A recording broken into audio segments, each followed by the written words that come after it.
Épître de Jacques. Chapitre 1. Jacques, serviteur de Dieu et du Seigneur Jésus-Christ, aux 12 tribus qui sont dans la dispersion, salut. Mes frères, regardez comme un sujet de joie, complète les diverses épreuves, auxquelles vous pouvez être exposés, sachant que l'épreuve de votre foi produit la patience. Mais il faut que la patience accomplisse parfaitement son œuvre, afin que vous soyez parfaits et accomplis, sans faillir en rien. Si quelqu'un d'entre vous manque de sagesse, qu'il la demande à Dieu, qui donne à tous simplement et sans reproche, et elle lui sera donnée.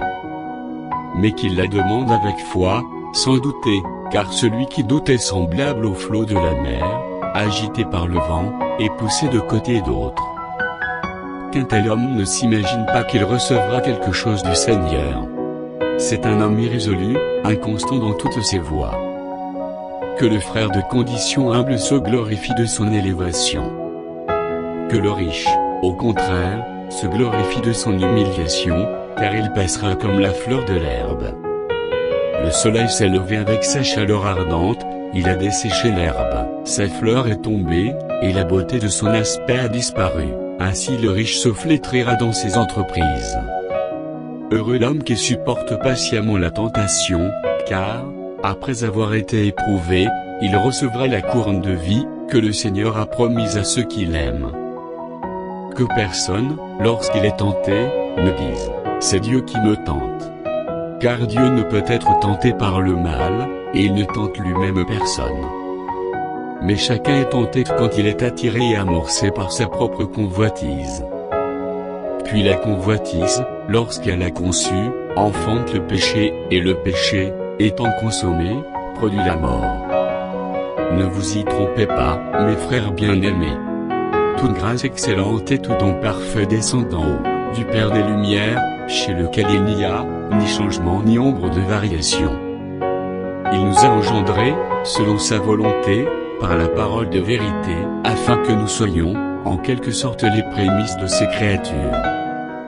Sachez-le, mes frères bien-aimés. Ainsi, que tout homme soit prompt à écouter, lent à parler, lent à se mettre en colère. Car la colère de l'homme, n'accomplit pas la justice de Dieu.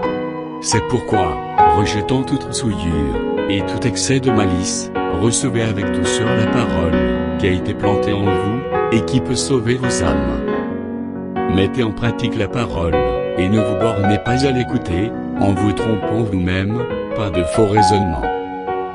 Car, si quelqu'un écoute la parole, et ne la met pas en pratique, il est semblable à un homme, qui regarde dans un miroir son visage naturel, et qui, après s'être regardé, s'en va, et oublie aussitôt quel il était. Mais celui qui aura plongé les regards dans la loi parfaite, la loi de la liberté, et qui aura persévéré, n'étant pas un auditeur oublieux, mais se mettant à l'œuvre, celui-là sera heureux dans son activité. Si quelqu'un croit être religieux, sans tenir sa langue en bride, mais en trompant son cœur, la religion de cet homme est vaine. La religion pure et sans tache, devant Dieu notre Père, consiste à visiter les orphelins, et les veuves dans leurs afflictions, et à se préserver des souillures du monde.